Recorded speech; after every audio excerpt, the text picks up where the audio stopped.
Mi padre se sentaba en su sillón todas las noches, llenando un tazón de palomitas para ver cómo mi madrastra me destruía. Sonreía con la boca llena cuando yo caía al suelo. Pero en su aniversario de bodas, decidí prepararles una cena inolvidable. Esa noche, la audiencia fui yo. Hola, mis queridos. Qué alegría tenerlos aquí conmigo hoy. Soy la abuela Lucía Santos, tengo 72 años y vivo aquí en Oaxaca, en el corazón de México, tierra de tradiciones y hospitalidad. Ustedes saben, ¿verdad? Aquí en mi rinconcito siempre hay un cafecito caliente esperando visita y un abrazo apretado para quien lo necesita. Y ustedes, mis queridas y queridos que me están viendo ahora, cuéntenme aquí en los comentarios desde qué ciudadcita me están viendo y a qué hora del día encontraron este video.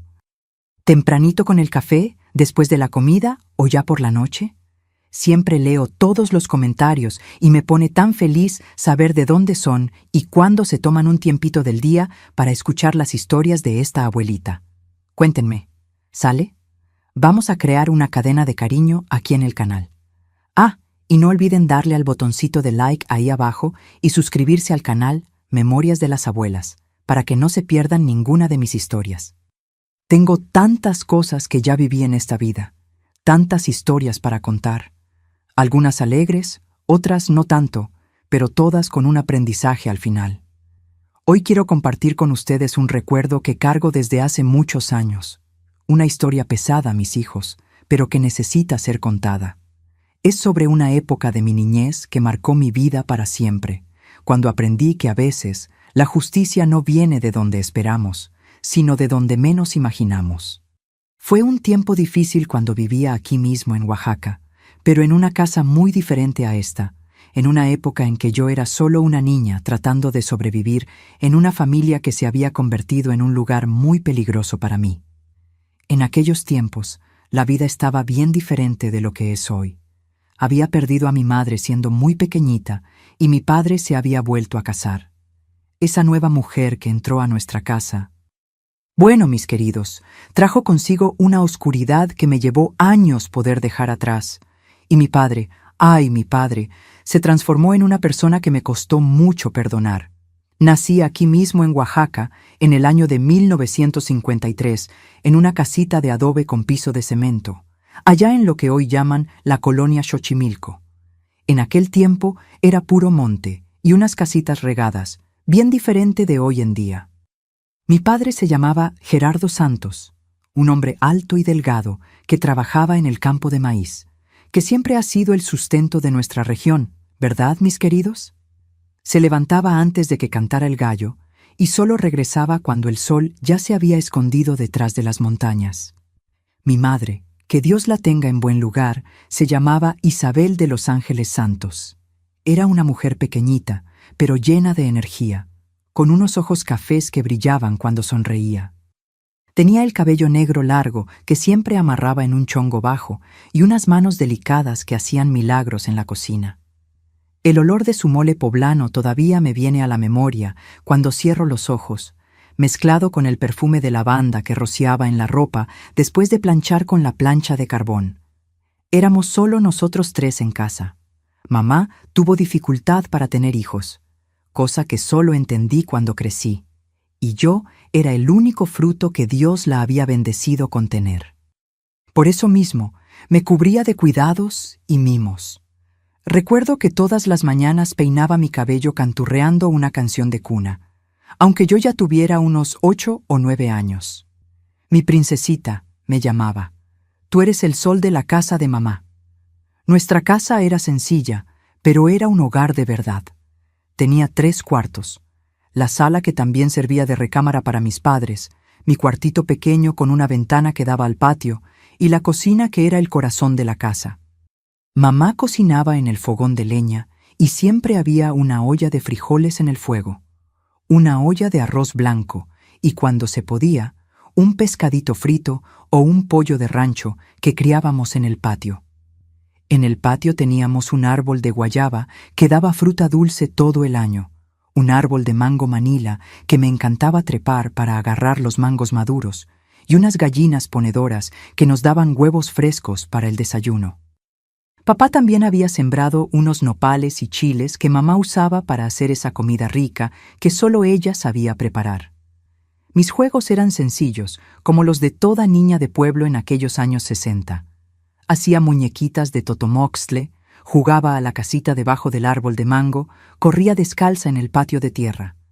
Tenía una amiguita vecina, la Rosita, hija del señor Guadalupe, que vivía 2 casas más abajo. Pasábamos las tardes inventando historias, jugando a la maestra, fingiendo que cocinábamos con ollitas de barro que su mamá hacía. Recuerdo que mamá siempre me enseñaba las cosas de la casa desde pequeña.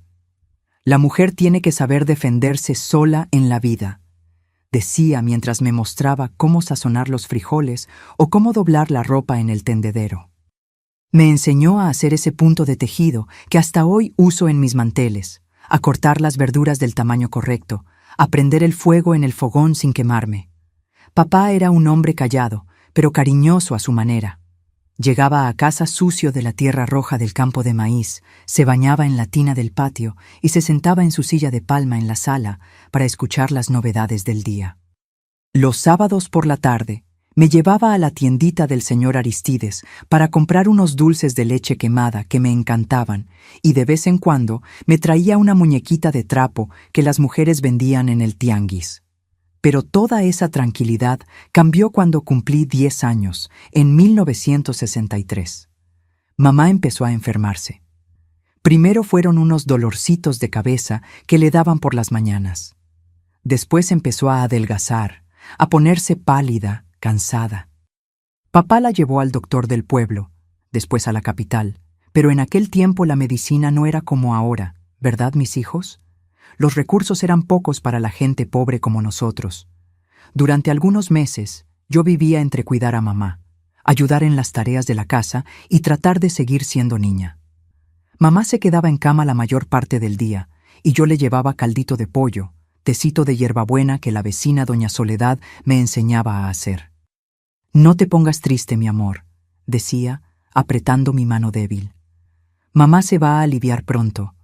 Pero Dios tenía otros planes. Una mañana de diciembre de 1963 desperté y mamá no respondió cuando la llamé. Se había ido durante la noche, calladita, mientras yo dormía en el cuartito de al lado. Papá lloró por primera vez que vi en la vida. Un llanto silencioso de hombre del campo que no estaba acostumbrado a demostrar sentimientos. El entierro fue sencillo, como era la costumbre. Las vecinas todas vinieron a ayudar, trajeron comida, flores del jardín, palabras de consuelo. Doña Soledad se quedó conmigo mientras papá acompañaba el cortejo hasta el panteón municipal. Recuerdo la sensación de vacío en la casa, del silencio extraño sin la voz de mamá canturreando en la cocina, del olor diferente que quedó en el aire. En los meses siguientes, papá y yo tratamos de seguir adelante solos. Él trabajaba más todavía para olvidar el dolor y yo hacía lo que podía para cuidar la casa. A los 10 años, aprendí a cocinar frijoles, a lavar ropa en el lavadero, a barrer casa y patio. Las vecinas ayudaban cuando podían, pero cada una tenía su propia familia que atender. Fue en esa época de luto y adaptación que papá empezó a frecuentar la casa de doña Clemencia, una viuda que vivía del otro lado del pueblo. Ella tenía unos 40 años. Era una mujer grande, de voz alta y modo mandón. Se habían conocido en la misa de séptimo día de mamá y poco a poco ella empezó a aparecer en casa con excusas de traer una comidita, de ver cómo estábamos pasando. Al principio, hasta me pareció bien tener una presencia femenina en casa otra vez. Doña Clemencia traía pan dulce, ate de guayaba y conversaba conmigo sobre cosas de mujer que papá no sabía explicar.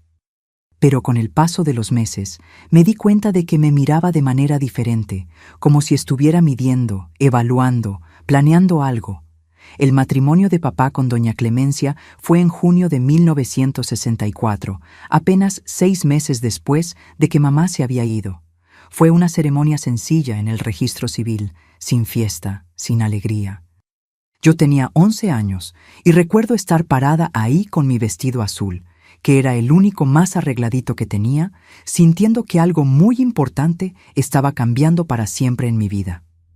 Cuando llegamos a casa después de la ceremonia, doña Clemencia, que ahora era mi madrastra, me miró y dijo con esa sonrisa que no llegaba a los ojos: «Ahora vamos a ser una familia de verdad, Lucía. Y en familia todos tienen que hacer su parte». En ese momento no entendí bien lo que quería decir, pero pronto lo descubriría. En los primeros días, hasta fue amable conmigo. Arregló mi cuartito, lavó mi ropita, hasta me hizo unas trencitas en el cabello. Papá se sintió aliviado, pensando que había tomado la decisión correcta. «¿Viste, mi hija? La Clemencia va a cuidarte bien. Ahora tienes una mamá otra vez», decía, pobrecito, sin saber lo que vendría. Pero fue al final de la primera semana que las cosas empezaron a mostrar su verdadera cara. Recuerdo que fue un viernes por la noche. Papá había llegado del trabajo, se había bañado y cenado, y estaba sentado en su silla de palma en la sala, como siempre hacía. Clemencia vino de la cocina con un tazón grande de palomitas que acababa de hacer. «Gerardo», le dijo a papá, «ahora que somos una familia, necesitamos establecer unas reglas aquí en la casa. Lucía necesita aprender a ser obediente, a respetar la nueva situación». Puso el tazón de palomitas en el regazo de papá y continuó: «Y tú, como hombre de la casa, necesitas apoyarme en esto, si no esta niña va a crecer sin educación». Papá apenas asintió con la cabeza, ya metiendo la primera palomita a la boca. Siempre fue un hombre que evitaba problemas, que prefería dejar que las cosas pasaran. «Tú sabes mejor, Clemencia. Tú entiendes de criar niñas mejor que yo». Fue esa noche que todo comenzó. Clemencia me llamó para ir a la sala y se quedó parada frente a mí con las manos en la cintura. «Lucía, necesitas entender que las cosas cambiaron aquí. Yo no soy tu mamá que se la pasaba mimándote y dándote de todo. Aquí ahora hay disciplina». Empezó a listar una serie de reglas. Tenía que levantarme antes del sol para barrer el patio, lavar los trastes de la cena de la noche anterior, preparar el desayuno para ellos dos. Durante el día, además de ir a la escuela, tenía que cuidar las gallinas, arrancar hierba del patio, lavar ropa en el lavadero. Por la noche, después de la cena, tenía que lavar todos los trastes, barrer la cocina y la sala, y solo después podía irme a dormir. «¿Y si te cacho haciéndote la floja?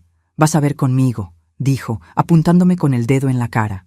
Miré a papá, esperando que dijera algo, pero él solo siguió comiendo las palomitas, mirando un punto en el suelo. En los primeros tiempos traté de hacer todo bien, pensando que si era una niña obediente, las cosas mejorarían. Me levantaba en la oscuridad, prendía el fuego en el fogón de leña, barría el patio antes de que los vecinos despertaran. En la escuela llegaba cansada, con sueño, pero todavía lograba seguir las clases. Pero para Clemencia, nada de lo que hacía estaba bien. Las palomitas quedaban muy saladas o sin sal. El arroz estaba muy aguado o muy seco. El patio no estaba bien barrido. La ropa no estaba bien lavada. Siempre había algo mal. Siempre había motivo para que me gritara. Y cuando ella gritaba, papá seguía sentado en su silla comiendo palomitas. El ruido de él masticando se mezclaba con la voz alta de ella insultándome. Crunch, crunch, crunch, hacía su boca mientras ella gritaba: «Floja, mal educada, hija de tu madre que no servía para nada». La primera vez que me levantó la mano fue en agosto de ese mismo año. Había dejado caer un vaso de vidrio en la cocina. Fue sin querer. El vaso se resbaló de mi mano mojada. Ella vino corriendo de la sala y sin ni siquiera preguntar qué había pasado, me dio una cachetada que me hizo ver estrellas. «Torpe, ese vaso era de mi mamá. No pones atención en nada de lo que haces». Caí sentada en el piso con la cara ardiendo y los ojos llenos de lágrimas. Fue cuando miré hacia la sala y vi a papá parado ahí en la puerta con el tazón de palomitas en la mano. Por un momento pensé que iba a hacer algo, que me iba a defender como mamá lo habría hecho. Pero él solo se quedó parado ahí. Llevó la mano al tazón, agarró una palomita y se la metió a la boca. Crunch, crunch, crunch. Después volvió a su silla. Esa fue la primera de muchas noches iguales a esa. Clemencia fue descubriendo que podía hacer lo que quisiera conmigo, porque papá nunca iba a intervenir. Me jalaba del cabello cuando la comida no estaba como ella quería. Me pellizcaba con fuerza cuando demoraba en obedecer. Me daba cachetadas en la nuca cuando tropezaba o dejaba caer algo. ¿Y papá? Papá se quedaba sentado en su silla, comiendo palomitas y viendo. No era que no viera, él veía todo. No era que no oyera, él oía cada grito, cada llanto mío. Pero se quedaba ahí masticando esas palomitas con un ruido que empecé a tener en mis pesadillas. Una noche de septiembre, después de que Clemencia me diera una paliza porque los frijoles se habían pegado en el fondo de la olla, me escondí atrás de la puerta de la sala y me quedé observándolos. Ella le estaba contando, riéndose, cómo me había castigado. ¿Viste qué necia es la niña, Gerardo? Pero no te preocupes, que yo le voy a meter mano. Algún día aprende. Y papá, con ese maldito tazón en el regazo, solo asentía con la cabeza y seguía comiendo. Crunch, crunch, crunch. Fue esa noche que entendí algo terrible. Para mi papá, todo eso era como ver un programa en la radio. Era una diversión, un entretenimiento después de un día de trabajo. Mi dolor no era una tragedia para él, era el programa de la noche. Los meses fueron pasando y las cosas empeoraron. Clemencia descubrió que podía despertarme de madrugada para hacer tareas que inventaba en el momento. Levántate, floja, ve a lavar el baño que está apestando. Y yo iba en camisón y descalza a tallar el piso del baño a las 2 de la mañana, mientras oía el ruido de él comiendo palomitas allá en la sala. Empezó a darme cada vez menos comida, diciendo que me estaba poniendo gorda, que nadie me iba a querer después. La cena para mí se volvió un lujo. La mayoría de las noches me iba a dormir solo con lo que lograba probar a la hora de cocinar. Y cuando lloraba, cuando ya no aguantaba más y las lágrimas empezaban a caer, Clemencia me obligaba a quedarme parada en la sala, frente a los dos, hasta que dejara de llorar. El llanto no resuelve nada en la vida, para con ese escándalo. Y papá seguía ahí masticando, mirándome como si fuera un animal en el zoológico. Una noche de diciembre, casi un año después de su boda, Clemencia inventó que yo le había robado dinero. No era verdad, ni siquiera sabía dónde guardaba el dinero. Pero empezó a gritar que yo era una ladrona igual que mi mamá. Tu mamá también era una sinvergüenza, por eso se murió joven, de coraje de tener una hija como tú. Cuando habló de mamá, algo dentro de mí se rebeló. La miré con rabia y dije, no hable de mi mamá, usted no conoció a mi mamá.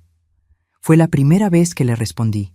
Y también fue la primera vez que me pegó de verdad, con fuerza, dándome golpes en la espalda, jalándome del cabello, tirándome al suelo. Grité, pedí socorro, le supliqué a papá que me ayudara. ¿Y saben qué hizo? ¿Le pidió a Clemencia que parara? ¿Corrió a socorrerme? No.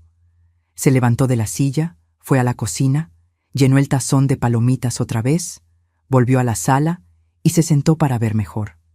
Esa noche, sangrando de la nariz y con el cuerpo todo adolorido, entendí que yo no tenía padre. Tenía un hombre que vivía en la misma casa que yo, pero que pensaba que mi sufrimiento era entretenimiento. Un hombre que convertía mi dolor en diversión, que saboreaba cada lágrima mía junto con esas malditas palomitas. Y fue esa misma noche, acostada en mi cama, con el cuerpo todo adolorido, que empecé a pensar en algo que nunca había pasado por mi cabeza antes. Si les gustaba tanto ver, si les parecía tan divertido verme sufrir, tal vez un día yo podría darles un show diferente. El año de 1965 llegó sin esperanza para mí. A los 12 años ya había aprendido que despertar cada día significaba enfrentar un nuevo capítulo de mi infierno personal. Clemencia había descubierto que podía hacer cualquier cosa conmigo, y papá se había convertido en el público fiel de su crueldad. Las sesiones de disciplina, como a ella le gustaba llamarlas, se volvieron una rutina sagrada en nuestra casa. Todos los días después de la cena, cuando papá se sentaba en su silla de palma con el tazón de palomitas en el regazo, yo ya sabía que mi tortura iba a empezar. Era como si fuera un programa de radio que tenía horario fijo para tocar. Lucía, ven aquí que quiero hablar contigo, decía con esa voz que yo ya reconocía de lejos, y yo iba porque no tenía opción, no tenía a dónde correr. Papá ya estaba preparado, con las palomitas recién hechas en el tazón, las piernas cruzadas, esperando que empezara el espectáculo. Clemencia tenía una creatividad diabólica para inventar motivos para castigarme. Si la comida estaba buena, era porque había hecho poco esfuerzo. Cualquiera hace una comida así. Si estaba mala, era porque yo era incompetente. Ni una cosa simple sabes hacer bien. Si lloraba, era porque era débil. Si no lloraba, era porque estaba siendo atrevida. «Eres igualita a tu mamá, una inútil que solo sirve para dar problemas a los demás», gritaba mientras me jalaba de los cabellos. «Por eso se murió, de coraje de tener una hija como tú». Esas palabras dolían más que cualquier cachetada, más que cualquier pellizco. ¿Y papá? Papá masticaba sus palomitas con ese ruido asqueroso que hacía eco por la sala. Una noche de febrero, inventó que yo había roto una taza a propósito. La taza ni siquiera estaba rota. Ella misma la rompió frente a mí y dijo que había sido yo. «Ahora vas a pagar por ser mentirosa y torpe». Me hizo arrodillarme en el piso de la sala, justo frente a papá, y empezó a darme cachetadas en la cabeza. Crunch, crunch, crunch, hacía la boca de papá en un ritmo que parecía acompañar las cachetadas. Él no desviaba la mirada ni por un segundo.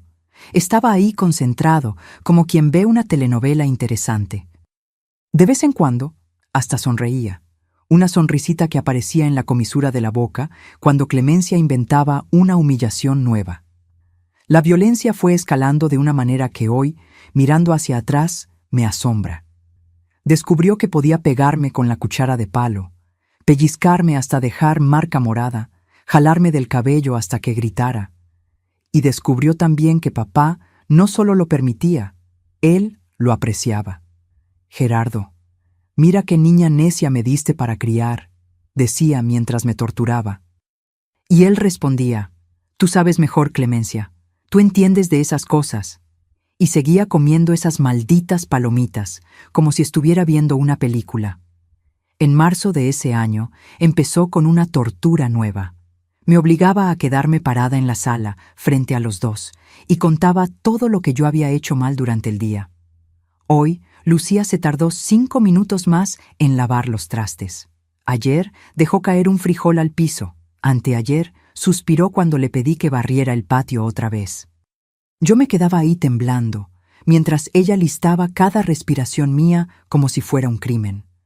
Y papá se quedaba moviendo la cabeza, asintiendo, como si realmente yo fuera la niña más terrible del mundo. Crunch, crunch, crunch. Ese sonido me llegaba hasta los sueños, pero lo que más me destrozaba por dentro no era ni el dolor físico, era ver que papá tenía placer en aquello. Era darme cuenta de que después de que Clemencia terminaba de pegarme, él quedaba de buen humor, contaba chistes para ella, hasta se reía, como si mi dolor fuera un remedio que curaba su aburrimiento. Una noche de abril, cuando yo tenía casi 13 años, pasó una escena que nunca voy a olvidar. Clemencia dijo que yo la había mirado feo, cosa que ni siquiera hice.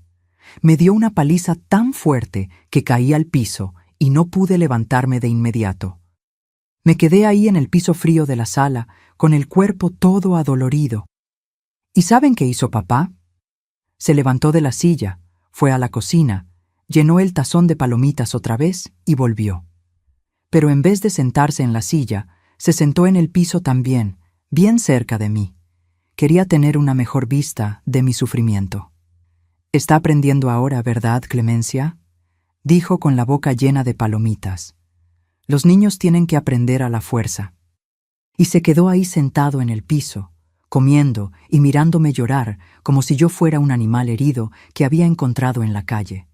Fue esa noche que algo dentro de mí murió completamente. No era solo la esperanza de ser salvada, era algo más profundo. Era la capacidad de sentir amor por ese hombre que debería protegerme. Acostada en el piso, mirándolo comer palomitas mientras yo sufría, entendí que yo era huérfana de padre y madre. Solo que mi mamá había muerto de enfermedad y mi papá había muerto por decisión propia. Los meses siguientes fueron una mancha de dolor y humillación. Clemencia inventaba castigos cada vez más elaborados. Me hacía lavar el mismo plato 20 veces seguidas porque estaba sucio. Me obligaba a barrer el patio en plena lluvia. Me despertaba de madrugada para limpiar cosas que ni siquiera estaban sucias. ¿Y papá? Papá compró una silla nueva, más cómoda para ver mejor los espectáculos. Empezó a comprar tipos diferentes de palomitas, dulces, saladas, con mantequilla, como si fuera un cine y estuviera probando diferentes botanas. Una tarde de mayo, estaba barriendo el patio cuando oí a los dos conversando en la cocina. Clemencia le estaba contando cómo me había hecho llorar esa mañana.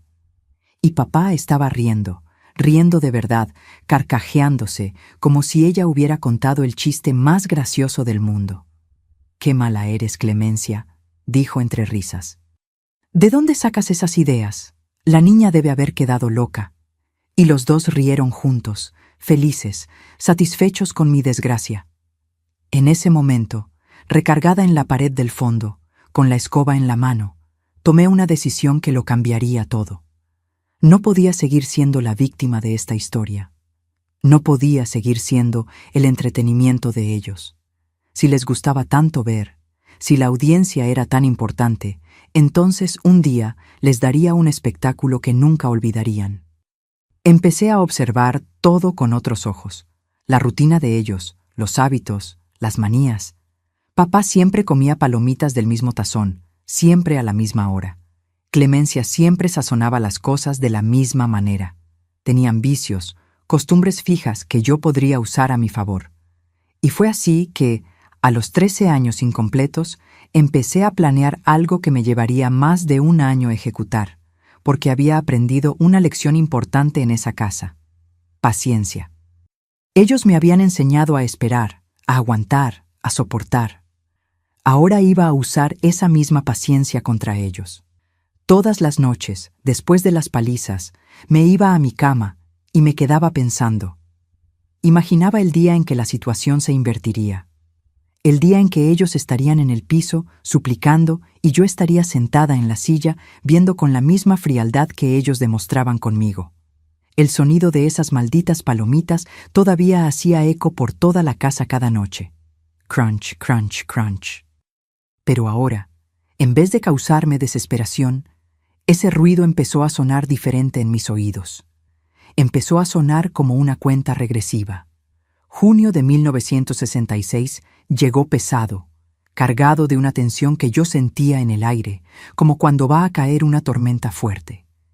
Yo tenía 13 años cumplidos y mi cuerpo había empezado a cambiar, a crecer, cosa que le daba aún más munición a Clemencia para torturarme. «Mira qué cosa tan fea te estás poniendo», decía, pellizcándome con fuerza en los brazos. «Una niña fea como tú, ¿quién te va a querer? Ni para trabajar en el campo sirves». Los días eran una rutina de horror que me sabía de memoria.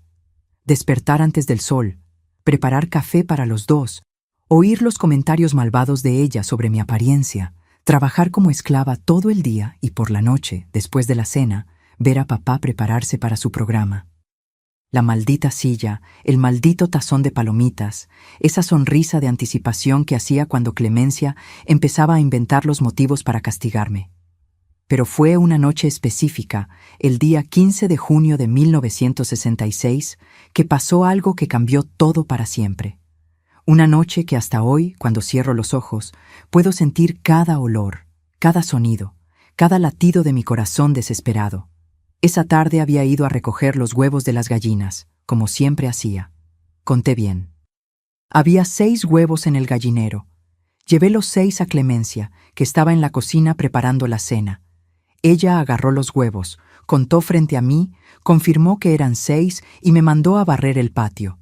Pero cuando llegó la noche, a la hora de su diversión, ella apareció en la sala con solo 4 huevos en la mano. «¿Dónde están los otros 2 huevos, ladrona?», gritó, mostrando los 4 para que papá viera. «Te los comiste a escondidas, ¿verdad? Glotona, sinvergüenza». «Pero yo traje 6 huevos, doña Clemencia», traté de explicar, ya sintiendo ese frío en la panza que siempre venía antes de las palizas. «Usted misma los contó frente a mí». «¿Me estás llamando mentirosa ahora? ¿Descarada?», gritó, tirando los huevos al piso, donde se rompieron, esparciendo clara y yema por la sala. Mira lo que me hiciste hacer, desperdiciar la comida de la casa. Papá estaba en la posición de siempre, silla cómoda, tazón de palomitas dulces que había comprado especial en el tianguis esa mañana. Pero esta vez noté algo diferente en su manera de ser. Estaba inquieto, ansioso, como alguien esperando un espectáculo especial. Movía las piernas, tamborileaba los dedos en el lado del tazón, sonreía de una forma que me dio escalofríos. «Clemencia», dijo, y por primera vez en 2 años habló durante una de las sesiones. «Creo que hoy esta niña necesita una lección que nunca va a olvidar. Una lección de verdad».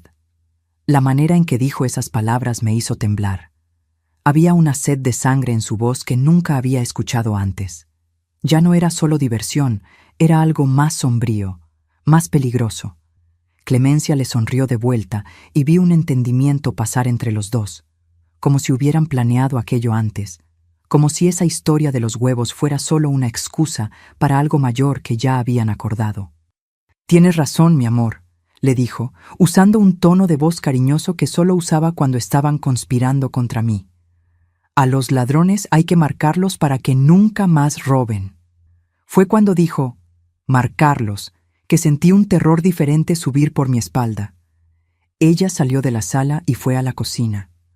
Oí el ruido del cajón abriéndose, el cajón donde estaban los cuchillos. Y cuando volvió, traía en las manos el cuchillo de cortar carne, un cuchillo grande, pesado, que brillaba en la luz débil del quinqué como un rayo de luna. «Hoy vas a aprender una lección que vas a cargar el resto de tu vida», dijo, sosteniendo el cuchillo de una manera que no dejaba duda de sus intenciones. «Voy a hacerte una marquita bonita en tu mano derecha para que nunca más olvides no agarrar lo que no es tuyo». Todo mi cuerpo empezó a temblar. Retrocedí hasta quedar pegada a la pared, sintiendo el aplanado áspero en mi espalda. Por primera vez en 2 años, no era solo dolor lo que estaba enfrentando, era la posibilidad real de mutilación, de quedar marcada para siempre. «Doña Clemencia, por favor», murmuré con la voz saliendo delgada y desesperada. «Yo no agarré ningún huevo, lo juro por el alma de mi mamá que está en el cielo». «No jures por tu mamá sinvergüenza», gritó tan fuerte que debe haber despertado a los vecinos.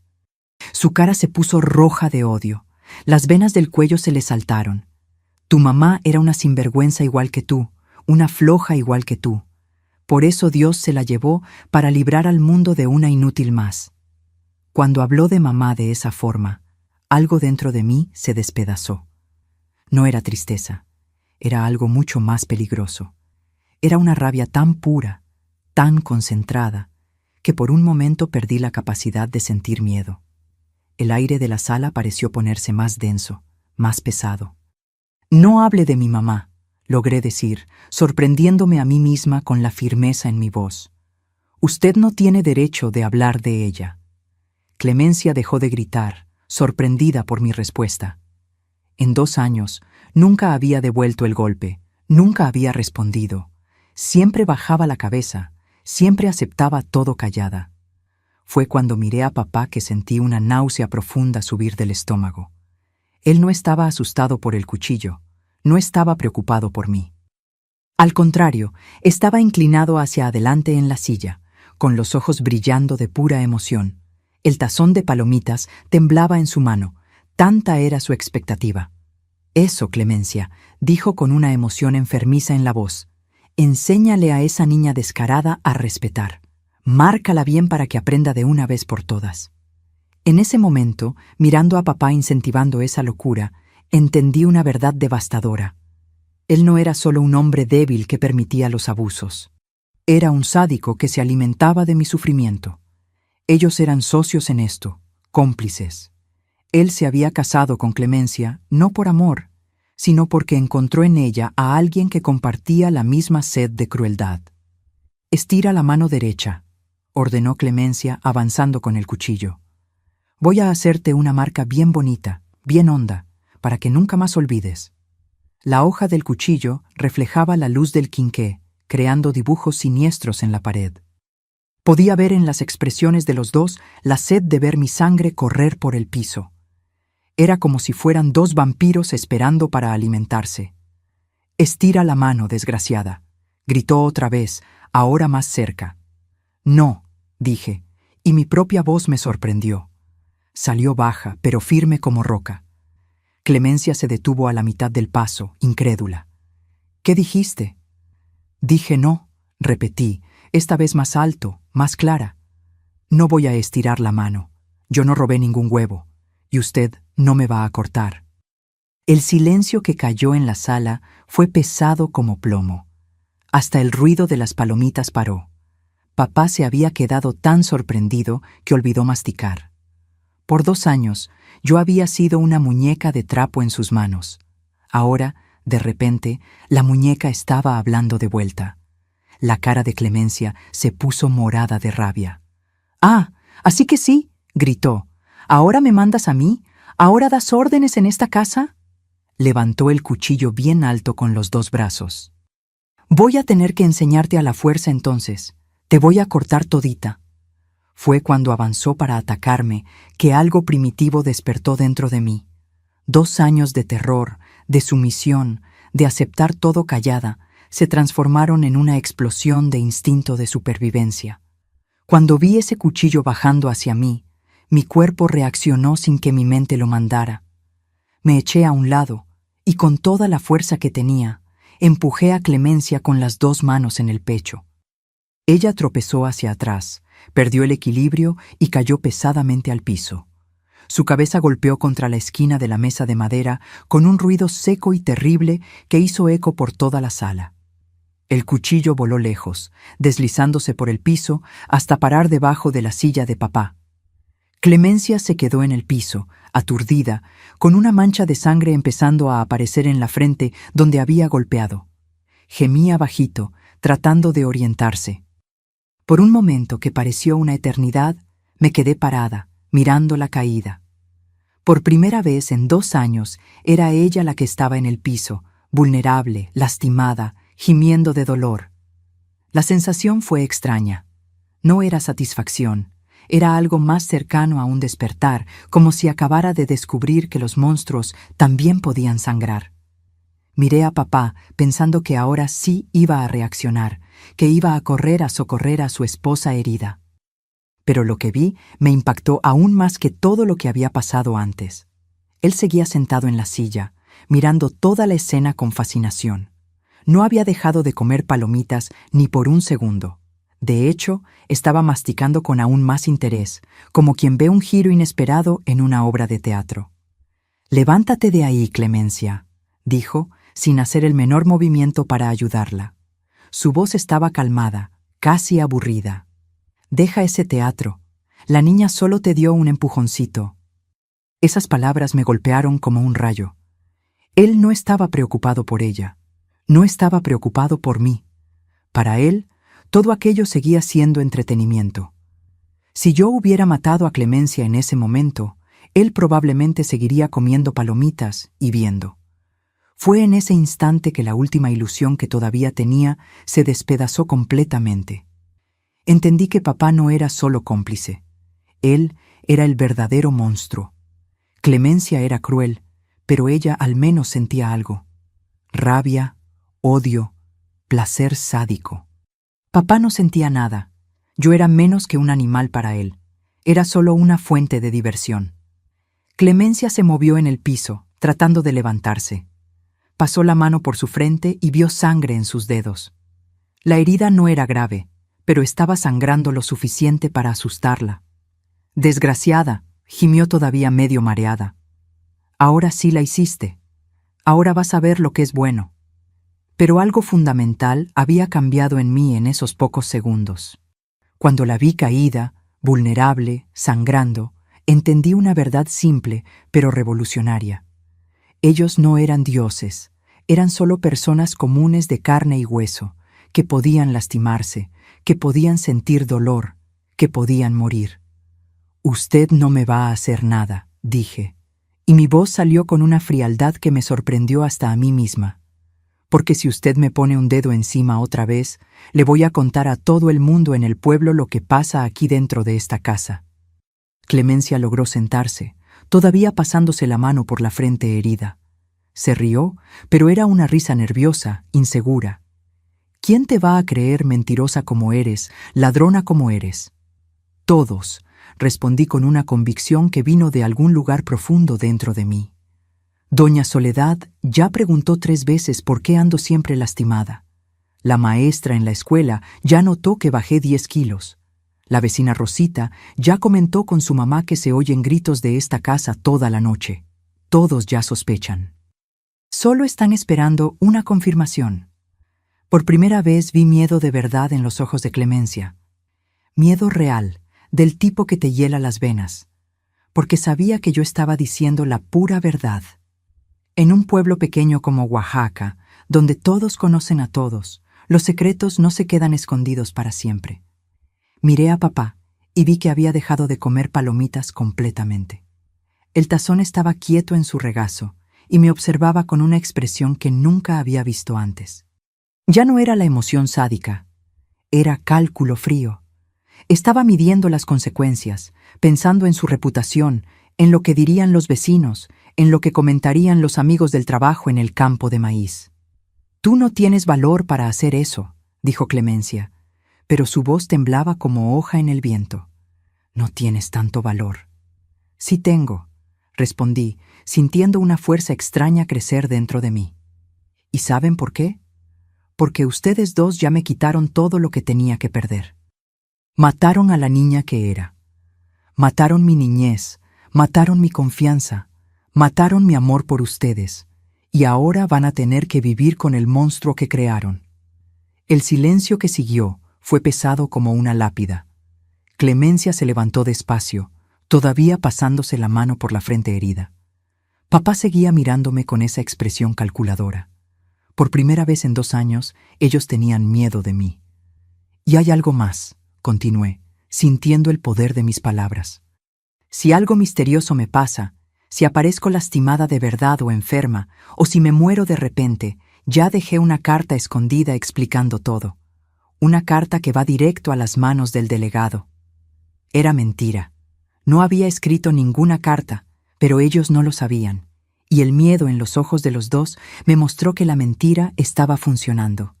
Esa noche, por primera vez en 2 años de infierno, me fui a dormir sin recibir paliza.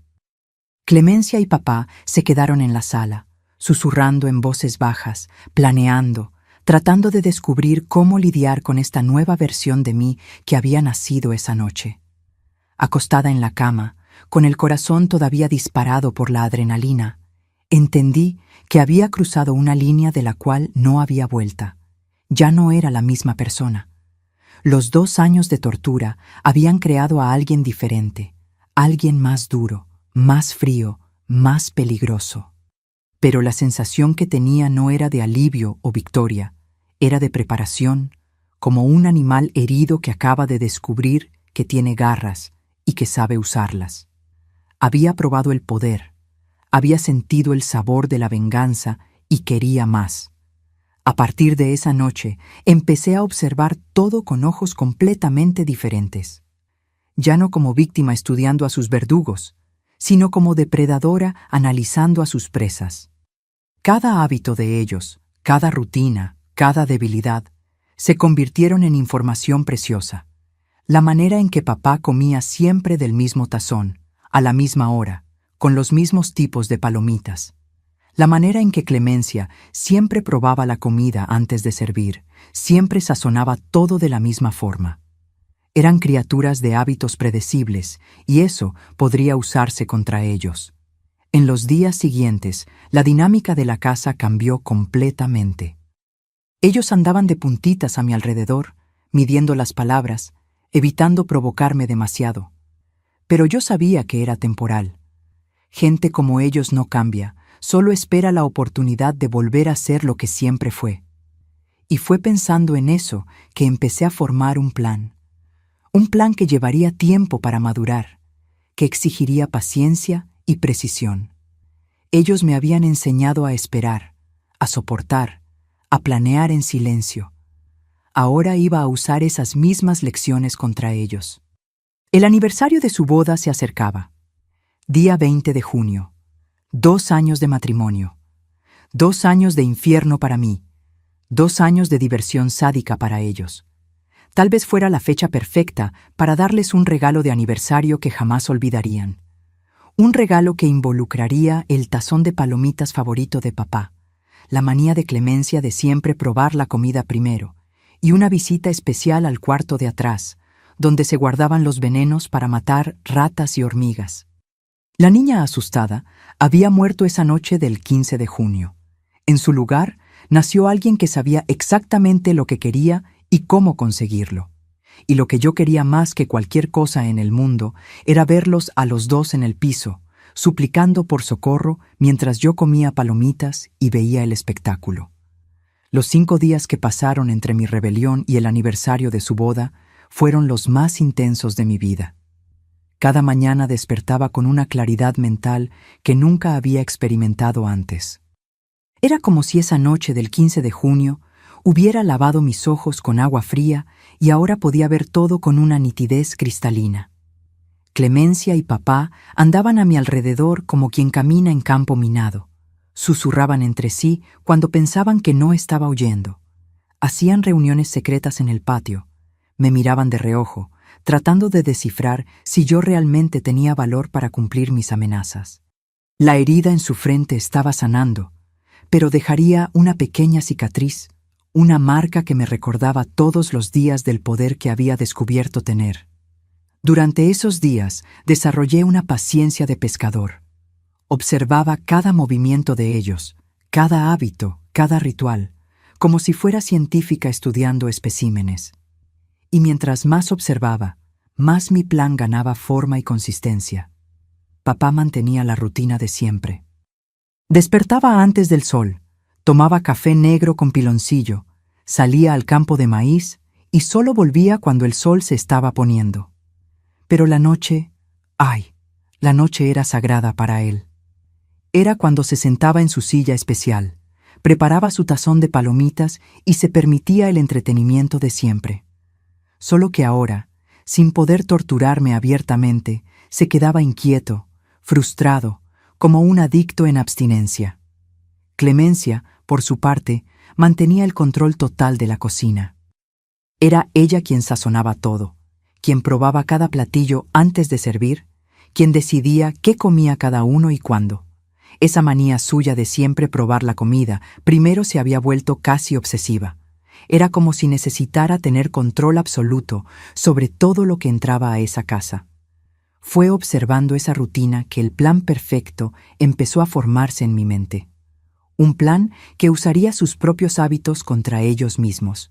Un plan que sería una obra de arte en forma de venganza. La fecha elegida no podía ser más simbólica. 20 de junio de 1966. 2 años exactos del matrimonio que había transformado mi vida en un infierno. Clemencia estaba planeando una cena especial para la ocasión. Había comprado un pollo grande en el tianguis, había apartado los mejores condimentos y llevaba días hablando de cómo iba a ser una celebración inolvidable. Va a ser una noche muy especial, dijo el día 18, mientras organizaba los ingredientes en la cocina. 2 años de casados. Merece una celebración a la altura. No tenía idea de qué tan especial sería esa noche en realidad. En la mañana del día 19, cuando papá salió al trabajo, puse mi plan en movimiento. Primero fui al cuarto de atrás, donde se guardaban las herramientas y los venenos para plagas. Allá al fondo, en un estante alto, estaba lo que buscaba. Un frasco pequeño de veneno para ratas, de esos que el vendedor había garantizado que mata hasta un elefante si se usa la cantidad correcta. Agarré el frasco con cuidado, envolviéndolo en un trapo viejo, y lo escondí debajo de mi colchón. Después fui a la cocina y empecé a estudiar los preparativos de la cena especial. Clemencia había dejado todos los ingredientes apartados, el pollo, los condimentos, las verduras, y en el mostrador, como siempre, estaba la lata donde guardaba las palomitas especiales de papá. Era una palomita diferente, más cara, que compraba una vez al mes en la dulcería del centro del pueblo. Granos grandes, dorados, que hacían unas palomitas crujientes y sabrosas. Papá guardaba esa lata como si fuera un tesoro y solo las comía en momentos especiales, que generalmente coincidían con las noches en que yo recibía las palizas más violentas. Mientras observaba la lata, una idea genial empezó a tomar forma. ¿Por qué no darle a papá exactamente lo que más le gustaba? ¿Por qué no hacer que él mismo preparara su última botana? Pasé el resto del día finalizando los detalles del plan. Cada paso calculado, cada movimiento previsto. Había aprendido de ellos la importancia de la paciencia, de la preparación cuidadosa. Ahora usaría esas lecciones de la forma más brutal posible. La mañana del 20 de junio amaneció con un sol fuerte y un cielo sin nubes. Un día perfecto para un aniversario, comentó Clemencia durante el desayuno. Papá estaba de buen humor, hablando de cómo quería celebrar esa noche especial.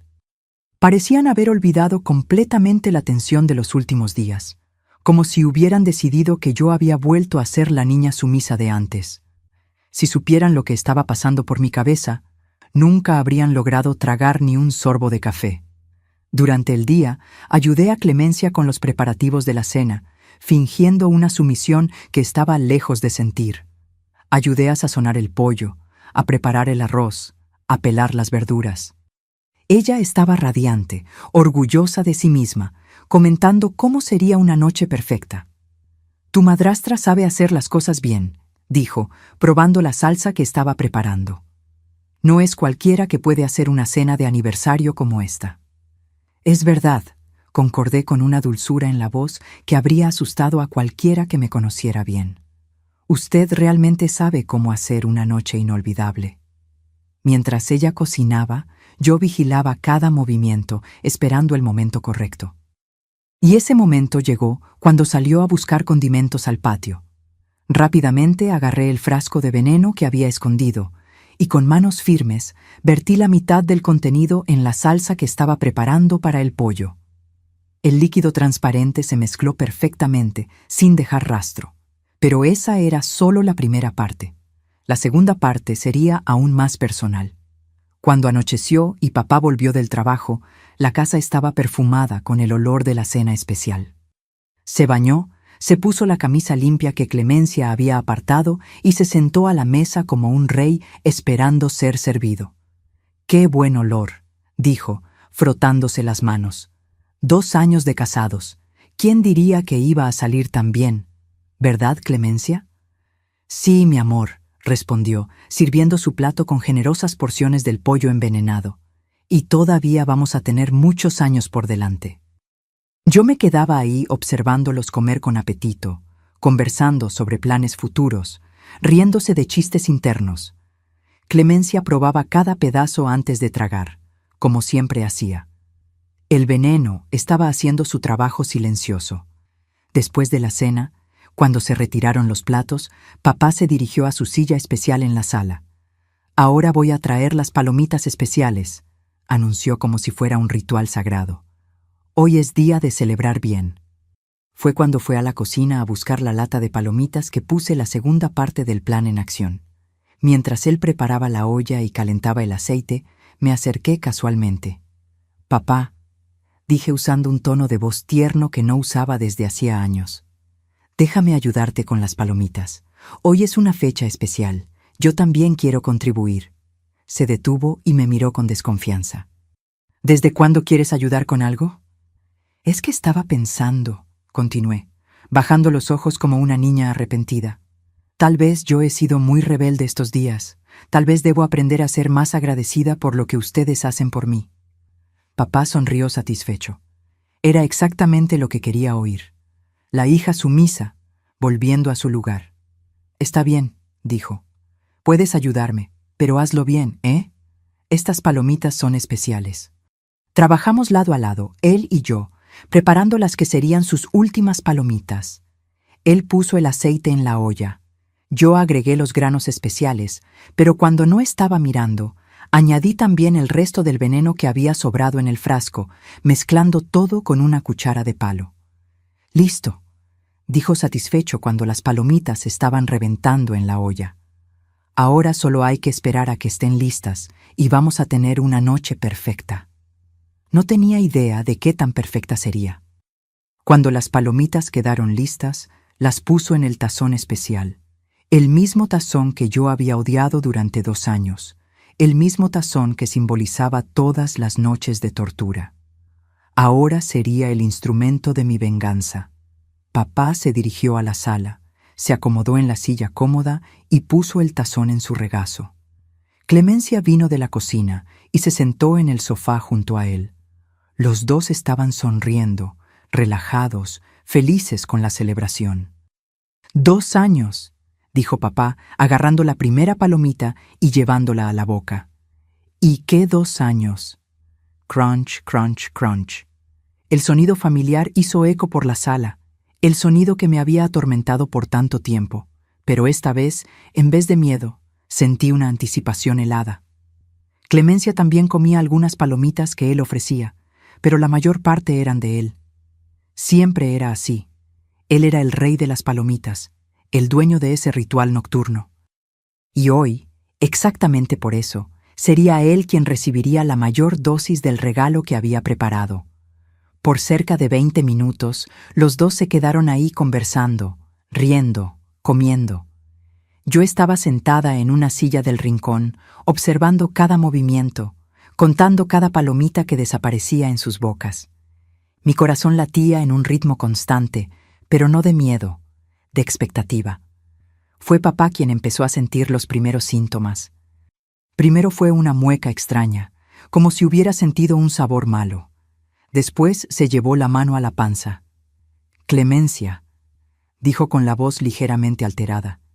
«Creo que ese pollo estaba medio raro». «¿Raro cómo?», preguntó, pero también estaba empezando a sentir algo. Se pasó la mano por el estómago, frunciendo el ceño. «No sé, estoy sintiendo un dolor aquí adentro», murmuró papá, soltando el tazón de palomitas al piso. Las palomitas se esparcieron por el suelo, como granizo blanco. Fue entonces que los dolores reales comenzaron. Dolores agudos, violentos, que doblaron a los dos por la mitad. Clemencia gritó primero, un grito de agonía pura que hizo eco por toda la casa.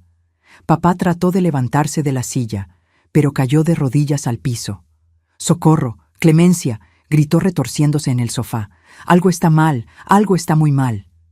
Papá estaba en 4 en el piso, vomitando violentamente, el cuerpo todo temblando. «Clemencia, ayúdame, no puedo, no puedo». Los dos se movían en el piso, como animales heridos, gritando, suplicando, pidiéndole ayuda a un Dios que parecía haberse ido de vacaciones. ¿Y yo? Yo estaba sentada en mi silla observando con la misma frialdad que ellos siempre demostraron cuando era yo la que estaba sufriendo. Lentamente me levanté de la silla y fui hasta donde estaba el tazón de palomitas caído. Agarré algunas palomitas que habían quedado afuera, las que no tenían veneno, y volví a la silla de papá. La silla especial de él. La silla desde donde había visto mi sufrimiento durante 2 años. Me senté cómodamente, crucé las piernas, como él siempre hacía, y empecé a comer palomitas. Crunch, crunch, crunch.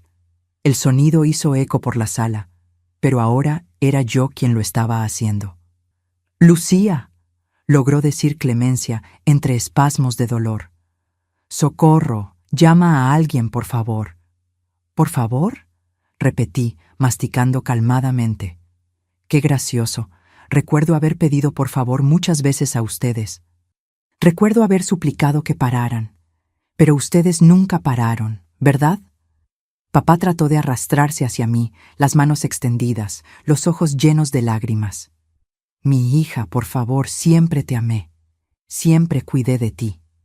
«¿Cuidaste?», pregunté agarrando otra palomita. «¿Tú llamas cuidado quedarte ahí sentado, viéndola torturarme? ¿Llamas amor sonreír cuando yo lloraba?». Clemencia estaba vomitando sangre ahora, la cara pálida como papel. «Yo solo quería educarte. Solo quería que fueras una niña decente». «¿Decente?», me reí sin humor. ¿Educar con cuchillo?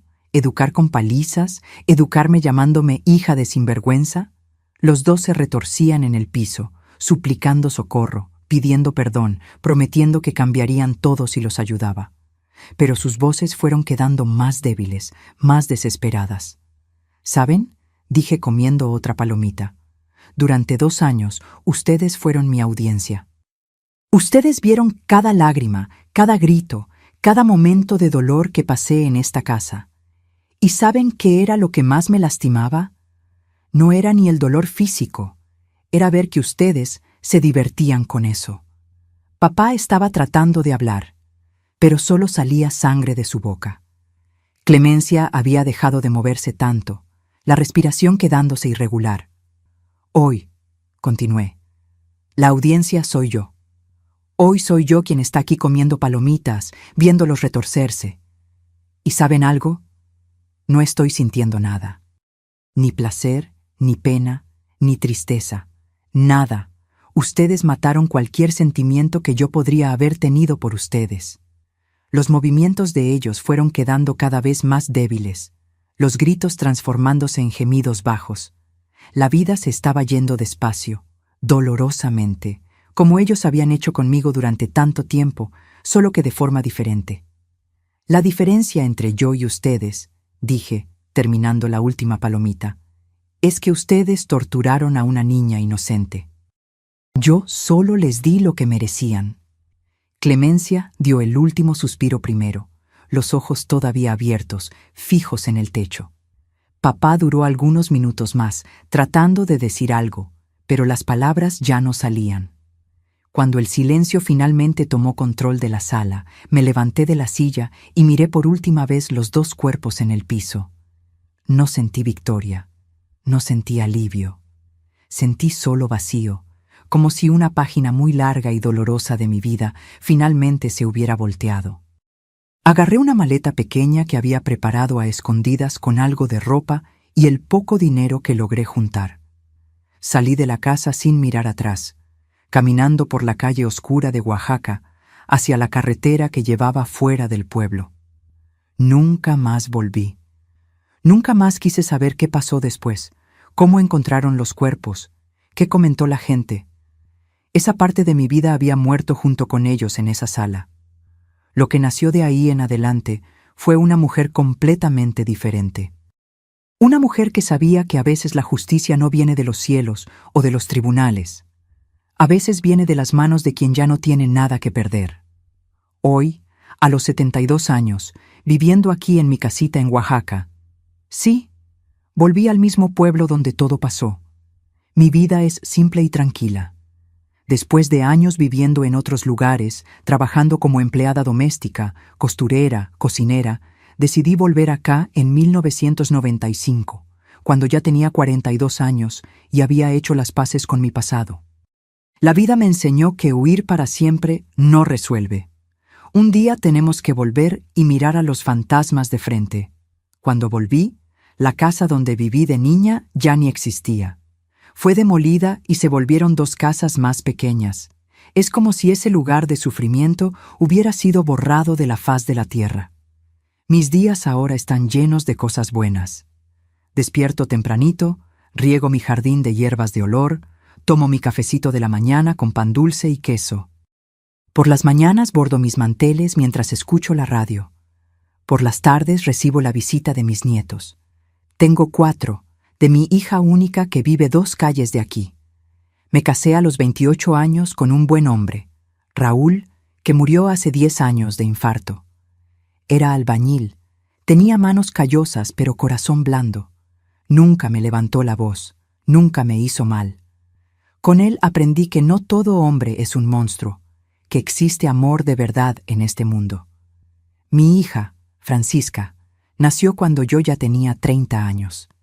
La crié con todo el amor que no recibí, con toda la paciencia que no tuvieron conmigo. Hoy es maestra, tiene una familia linda y nunca supo la historia completa de mi pasado. Algunas cosas es mejor llevarlas a la tumba. Los sábados voy al tianguis a vender mis bordados. A veces hago un dinerito vendiendo ate de guayaba. Los jueves frecuento el grupo de la tercera edad en el centro de salud, donde hacemos ejercicios y conversamos sobre recetas, remedios caseros, nietos traviesos. Cuando miro hacia atrás, ya no siento rabia, ya no siento odio. Esos dos consiguieron lo que merecían y yo conseguí tener la vida que merecía. Así de simple. La justicia a veces tarda, pero siempre llega de una forma u otra. Mi casita tiene 2 recámaras, una sala pequeña, cocina y un patiecito donde tengo mis hierbas de olor y algunas gallinas. Es todo lo que necesito. Paz, tranquilidad y la conciencia tranquila de quien hizo lo que tenía que hacer.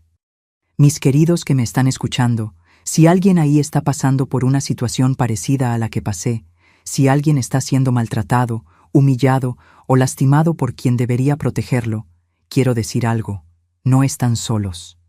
Y por más que parezca imposible, siempre existe una salida. No estoy aquí defendiendo la violencia. Lejos de mí eso. Lo que hice esa noche de junio fue la desesperación de una niña que no veía otra salida. Hoy, gracias a Dios, existen lugares para denunciar, personas preparadas para ayudar, leyes que protegen a los niños. Busquen ayuda en las autoridades locales de su país. Busquen organizaciones de protección. Hablen con maestros, vecinos de confianza, parientes que puedan intervenir. Pero quiero que entiendan algo. Yo sobreviví porque aprendí que somos más fuertes de lo que imaginamos. Aprendí que cuando pensamos que llegamos al fondo del pozo, todavía tenemos fuerzas para cavar un poquito más y encontrar una salida que no veíamos antes. Durante esos 2 años de sufrimiento, muchas veces pensé en rendirme.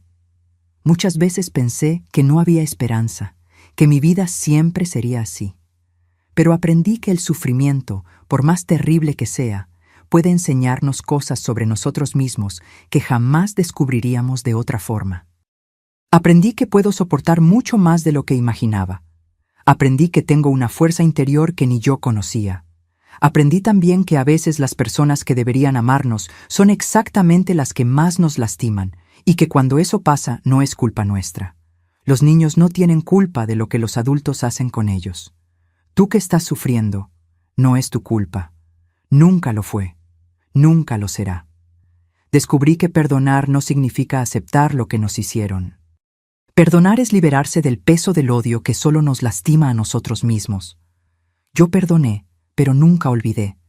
Y fue por no olvidar que logré proteger a mi hija, criarla diferente, darle el amor que no recibí. Entendí que la vida siempre nos da una segunda oportunidad. Siempre, aunque pensemos que está todo perdido, aunque no logremos ver una luz al final del túnel. Mi segunda oportunidad vino a los 28 años, cuando conocí a Raúl. Vino cuando nació mi hija. Vino cada vez que un nietecito corrió a mis brazos, llamándome Abue. Aprendí que somos nosotros quienes elegimos qué hacer con nuestro dolor. Podemos dejar que nos destruya o podemos usarlo para volvernos personas más fuertes, más sabias, más compasivas con quien sufre. Yo elegí la segunda opción. Si ustedes están sufriendo ahora, acuérdense, esto no es para siempre. Por más oscuro que esté el cielo, por más pesada que esté la cruz, siempre amanece un nuevo día. Siempre existe una persona dispuesta a ayudar. Siempre existe una puerta que puede abrirse.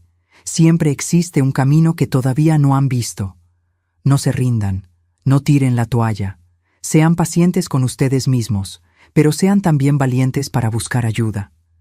La dignidad humana es sagrada en cualquier lugar del mundo. No importa la cultura, no importa el país. Todo ser humano merece respeto, merece amor, merece una oportunidad de ser feliz. Y para ustedes que nunca pasaron por esto, pero conocen a alguien que está pasando, no cierren los ojos. No finjan que no es su problema. Extiendan la mano. Ofrezcan ayuda. Sean la persona que yo quería que hubiera aparecido en mi vida en esa época. Ustedes pueden ser la diferencia entre alguien que se rinde y alguien que encuentra fuerzas para continuar. Mis queridos de corazón, antes de despedirme, quiero hacerles un pedido especial a ustedes que vieron mi historia hasta el final. Si esta historia los tocó de alguna forma, si creen que otras personas necesitan oírla, denle al botón de suscribirse y activen la campanita ahora mismo. No mañana, no después, ahora. ¿Saben por qué? porque historias como la mía necesitan ser contadas. Necesitan llegar hasta quien está sufriendo en silencio, hasta quien piensa que no hay salida, hasta quien perdió la esperanza. Cuando ustedes se suscriben y comparten, están ayudando a que estas palabras lleguen hasta quien más necesita oírlas. Y háganme un favor, escriban en los comentarios solo una palabra: fuerza. Quien vio hasta aquí, quien entendió mi historia, quien quiere ser parte de esta cadena de apoyo y esperanza, escribe solo esa palabra: fuerza. Así voy a saber que realmente escucharon, que realmente entendieron, porque eso es lo que todos necesitamos a veces: saber que no estamos solos, saber que alguien cree en nuestra capacidad de superar, de recomenzar, de encontrar la felicidad, aunque sea después de la tormenta más violenta. Háganlo ahora, mis queridos, no esperen ni un minuto más. Suscríbanse, activen las notificaciones, escriban fuerza en los comentarios. Son parte de esta familia que cree que toda historia de dolor puede transformarse en historia de superación. La vida me enseñó que somos mucho más resistentes de lo que imaginamos y que al final siempre vale la pena luchar por un mañana mejor. Que Dios los bendiga, mis amores, y acuérdense, ustedes son más fuertes de lo que saben.